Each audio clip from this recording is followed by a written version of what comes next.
But for now, I wanted to take the chance to take you a bit across history and tell you about the history of Muslim women in Canada and our own communities.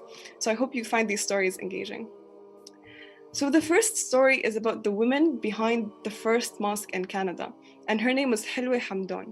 And Hilwe was part of the Muslim pioneers that were in Edmonton at that time.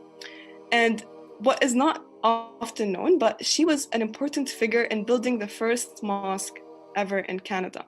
She took an active role in persuading the mayor, John Fry at the time, who was the mayor of Edmonton, and she persuaded him to donate a piece of land in order to build the mosque.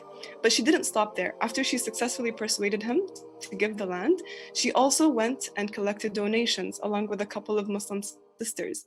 And the donations came from people of all different faiths and all different cities across Canada.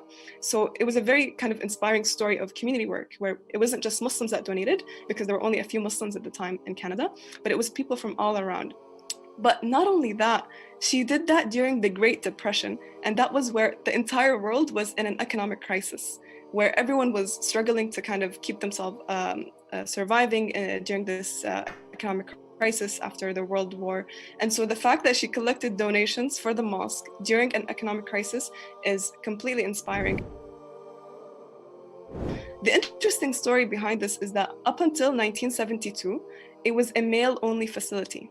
Only men were allowed to use this building and to enter this building.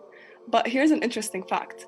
In 1965, when the MSA, the Muslim Students Association, was first formed, the Muslims approached the warden of Hart House and they asked him for a space to pray their Friday prayers, their weekly prayers. And so the room was granted, but they didn't stop there.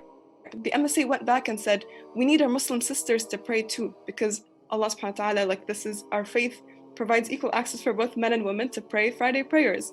And so Hart House allowed it. They allowed Muslim women to enter the facility from 1965 until 1972, and that decision of allowing Muslim women to enter has helped eventually shape the conversations of why all women should enter Hart House. So this is actually documented in the University of Toronto Hart House website.